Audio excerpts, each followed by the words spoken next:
But after a bunch of prayer and direction from God, he brought us back here, and the board brought us back. We had many messages from all of you and prayers from all of you, wishing us well and hoping that we were all okay. And I have to tell you how much I appreciated that. Before I go on much longer, I just have to tell you how grateful I am to Pastor Wayne. We had a friendship that went back for almost 14 years. I'm so grateful that he started this recovery ministry with Pastor Michael's encouragement and brought it to what it is today. And I don't think anybody else could have done that. He had the intestinal fortitude to stick with it. I know Guy was here almost from the very beginning, and they worked hard. I think Mary's husband, Jimmy, was here as well. They worked hard to bring it to what it is today, and that's an awesome thing. And I know I wouldn't be where I am today if it hadn't been for Wayne's gentle guidance, his spiritual encouragement, and more importantly, his friendship over all these years. I always remember being with Wayne and being, yes, give him a round. Being with Wayne was always something you had to be careful of, because if you mentioned something to him, like I remember years ago saying, somebody should do an AA meeting just before the service. And he looked right at me and he said, Peter, I've been praying for that for years. He said, yes, go ahead and do it. So I didn't ask to do it. I just said somebody should do it. And he said, yeah, I've been praying for that. Thank you for answering my prayers, right? And that went on. I remember when I first came here, I was petrified to stand up here and lead a prayer. And Wayne kind of got me into it. And suddenly one night he just said, no, you go do the third step prayer. I need you to do that. And so I did it. As many of you kind of find yourself up here reading every now and again when you're really not sure you want to do it, but you muster up the courage and you do it and you find out, holy smokes, I can do that. That was kind of the guidance I got from Wayne. We had lots of opportunities to increase our spiritual connection, and we did that. So we owe a debt of gratitude to Pastor Wayne for his guidance, his vision in this recovery ministry. He's always said he prepared Brad and I to take over this. I'm not sure we can live up to his standards, and we're not really going to try that hard.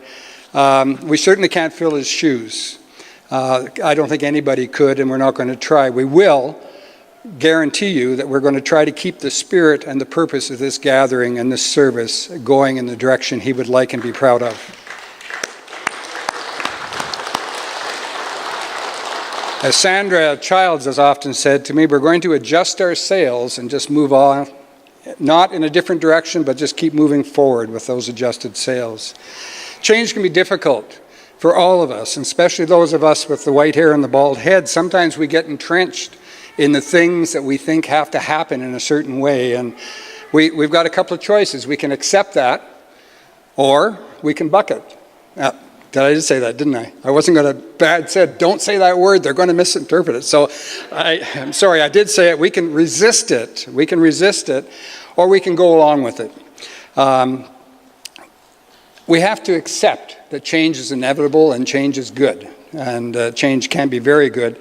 And if we work with it, we get involved with it, we can be part of that change. We can put our input, and you can put your input into the change that's going on here. That's what that little green card was all about. That's the start of it. And somewhere over the years, I've heard the expression that acceptance is the answer. I don't remember what page it's on. Do you remember, Matt? No. Close, though. So anyway, we know that everyone comes here for a different reason. I know when I first came into this sanctuary some 14 years ago, I walked through the back door, and I don't even know his name, but there was a guy there with one arm that greeted me and made me feel like I was the most important person in the world. He made me feel comforted. And I walked into the sanctuary and I felt like I was at home. And that was before I heard the music. That was before I heard the message. I felt safe and accepted by the greeting that was at that back door. And I know many of you do the same. Many of you come here just for the music, and I certainly did that for many years, and kept coming back because of the music, because I love the crackpots, I love the upbeat music. Some of you come just because it's a safe place, a place where you know that you're welcome, and you're accepted, and you can just sit here and feel okay for the night, and you feel welcome. Others come for the message.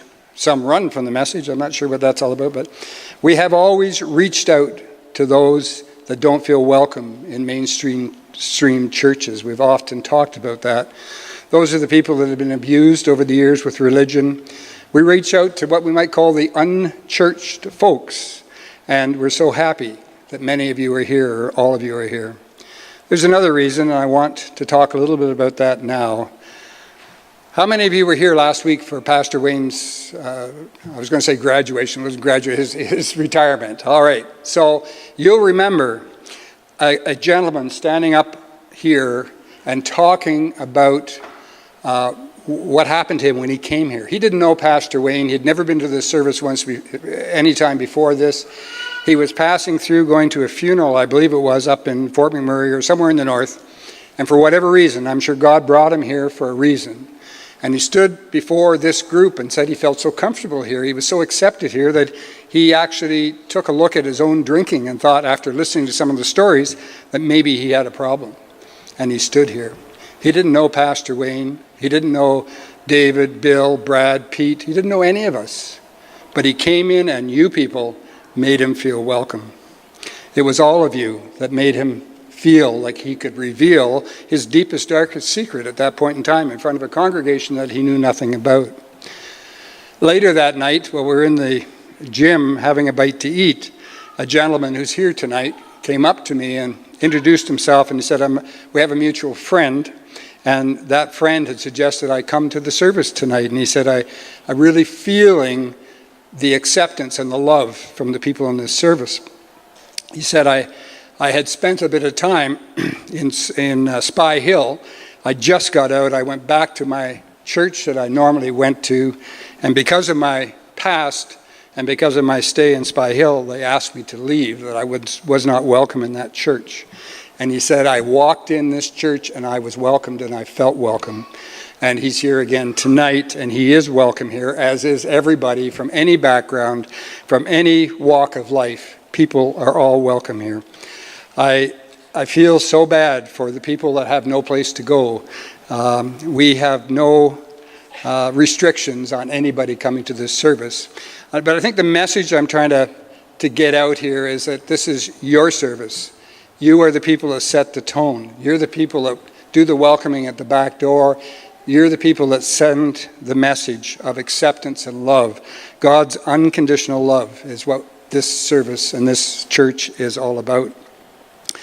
I don't want to go on too long talking, as Bill and Brad want to also say a few things to you, but I want to ask you for your support in the upcoming events, in the weekly services, and encourage others. Bring others with you. I mean, this is a place that you can come with no spiritual direction. You can come here not believing, and hopefully somewhere in the course of a service, somewhere along the line, we'll sow a seed that will excite that spiritual chip that will get your belief starting along. And most of us have been there from very little.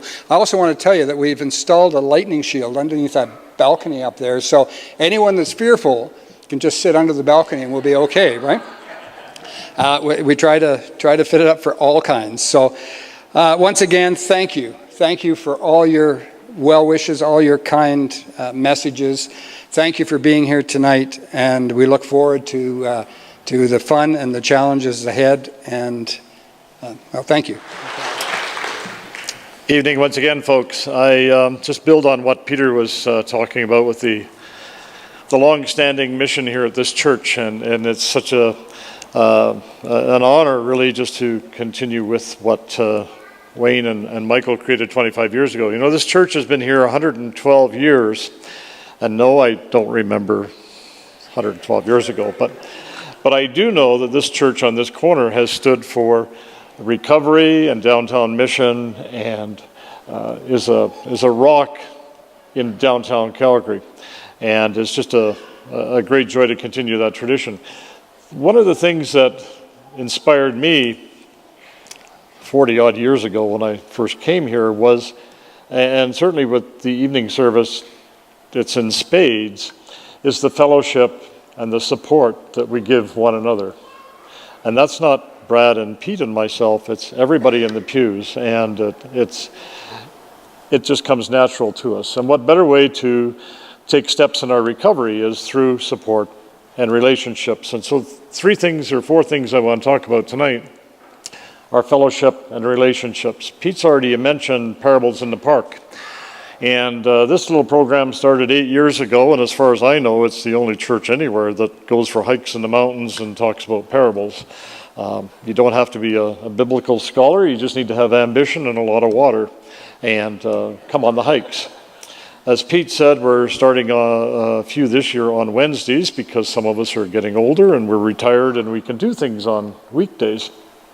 So the next one is on Wednesday the 14th, and we're going to go to Lake Minnewanka, which is about a 10-click walk. And there's a sign-up sheet, as Pete said, over in the resource center here. The reason we want people to sign up is it's a commitment, but we also know how many cars we need to carpool everyone.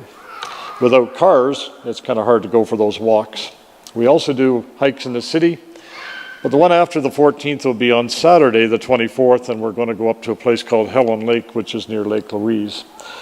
So please think about joining us. In other years, we've had probably 50% of the hike has been made up of evening folks, and that's just terrific. It's open to everybody, morning and evening service. No cost, bring your lunch and water, and we have a great time. Last week we did one in Glenmore Park. We had 8 people, and it was just great fellowship. Something new, we're going to starting next Sunday at 5 o'clock downstairs in meeting room 3. We're going to start a Bible study based on the Life Recovery Bible. That's not something we've ever done here before, and we're going to take a step out and try this. There's no intention whatever to try to ordinate people here. You don't need to know anything about the Bible. What our intent is to link the big book with the other big book, the Bible. You know, the Bible was written about 2,000 years ago and talks about people that maybe were around about 6,000 years ago. But you know, they have the same problems, the same situations that we do today. Sure, the world has changed, but mankind really hasn't. We still have the same problems. The big book answers a lot of that, and so does the Bible. So what we're going to do is study a scripture every week, personalize it, have a discussion for 45 minutes. Then when you come to the evening service at 6, we're going to use the same scripture and you'll hear the same message. We think it's just an opportunity to personalize it on a one-on-one basis, relationship. So we're going to start that next Sunday, 5 o'clock. It's a drop-in. You don't need to bring anything. Just come willing to share. Another thing that we're doing in connection with the Bible study and also the prayer time, Peter talked about that after the service today, 7:10, we're looking for people to step up and help with the prayer team. In a month or so, we're going to offer a 1 or a 2 week, 1-hour session each week on how to pray. The common thing that we hear all the time is, well, I don't know where to start. I don't know the right way to pray. Come and find out. It's very easy. It's just like standing up here and talking. Well, maybe that's not easy, but we welcome everybody to come and join us, time of prayer, and that would enhance your relationship with our higher power. Along with that, we're also offering some spiritual counseling. There's times where we don't understand our higher power. We don't even know where the higher power is. We question our faith. We all do that. Life takes turns, ups and downs, sideways most often. But we don't have anybody that we feel safe that we can talk to in confidence. If you have those kind of situations, nothing to be fearful of, come and talk to us, and we would offer some counseling for you as to, our best way of helping you through establishing what faith is, what your higher power is all about, and so on. Together, that's what relationships do, and that's what we're here for.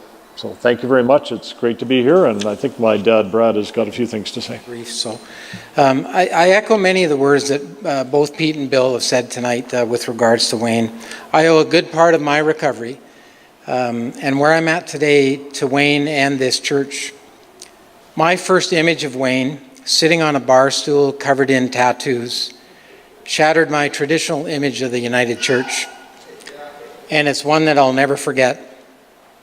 And I'm sure that you'll hear much of Wayne in the things that Pete and Bill and I say over the upcoming months. Things like God loves you right where you are, and he loves you too much to leave you there. One of Wayne's favorites was hurt people, hurt people. And another one, probably his most favorite saying was, it's all about love. And it will continue to be all about love here. This recovery ministry exists because of the vision of Michael Ward, who convinced Wayne to come, and the dedication and 26 years of work which Wayne and many others have put into it. We cannot replace Wayne, nor are we going to try. But most importantly, this church and this ministry exist because of you, and because it's God's will. We firmly believe that, and so does the board of this church. This ministry came into being because it's God's will, and it will continue for the same reason. In the days after Wayne announcing his retirement, Ron Voth, who's a board member, got on the phone and asked the members if it was important the recovery ministry continue. And the answer he got was absolutely. A few things will change, but not much. It will be basically the same format. Our amazing band, the Crackpots, will still be here cranking out their own unique stylings on old classics and some new stuff as well. It will still be a meeting with music, and we will still say, come for the music and stay for the message. Pete and I will still be here before and after the service if you need to talk. This will be a safe place where you can experience God's radical, relentless, and unconditional love. But we can't do it without you. We need your support and your talents wherever you can give them, whether it's financially or volunteering for events, reading, or helping with the service. Don't be afraid to step up and ask where you can help.